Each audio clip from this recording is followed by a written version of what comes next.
இன்றைக்கி வந்து பெங்களூர் ஸ்டைலு தொன்னை பிரியாணி தான் பார்க்க போகிறோம். கர்நாடகாவில் ரொம்ப ஃபேமஸான பிரியாணி பார்த்திங்கன்னா தொன்னை பிரியாணி தான்.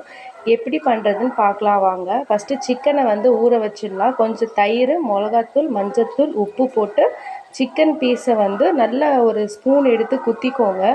குத்திக்கிட்டிங்கன்னா அதோடய காரம்லாம் அதில் இறங்கிடும். தயிரில் போட்டு ஊற வச்சுடுங்க. ஒரு 10 நிமிஷம் தனியாக எடுத்து வச்சுருங்க. நான் காரத்துக்கு ஏற்ற மாதிரி ஒரு 10 காஞ்ச மிளகாவை தண்ணியில் ஊற வச்சுருக்கேன். கடாய் வச்சுட்டு எண்ணெய், பட்டை, லவங்க, சோம்பை பவுட்ரு பண்ணியிருக்கேன், அதையும் போட்டுக்கிறேன். சிக்கன் வந்து ஊற வச்சுருந்தோம், அதையும் போட்டு எண்ணெயில் நல்லா வதக்கிக்கலாம். ஒரு 2 வெங்காயத்தை பேஸ்ட் பண்ணி அதில் போட்டுக்கிறேன். கூடவே பார்த்திங்கன்னா இஞ்சி, பூண்டு, பச்சை மிளகா 3த்தையுமே பேஸ்ட் பண்ணி போட்டு நல்லா பச்சை வாசனை போகிற வரைக்கும் வதக்கிட்டு சில்லி ஊற வச்சுருந்தோடனே அந்த பேஸ்ட்டும் போட்டுக்கலாம். புதினா கொத்தமல்லி பேஸ்ட்டும் போட்டுக்கலாம். 3 தக்காளி பேஸ்ட்டையும் போட்டு நல்லா வதக்கிக்கிறேன். கொஞ்சமாக உப்பு போட்டுக்கிறேன். தயிர் கொஞ்சம் ஆட் பண்ணிக்கோங்க.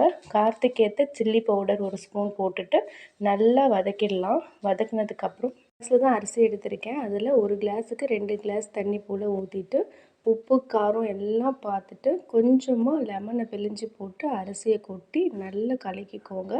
மூடி வச்சிடலாம். கொஞ்சம் கொதி வந்தோடனே இறக்குனீங்கன்னா பிரியாணி ரெடி. கண்டிப்பாக ட்ரை பண்ணுங்கள். லிட்டில் டைம் சேனலை சப்போர்ட் பண்ணுங்கள், சப்ஸ்கிரைப் பண்ணுங்கள்.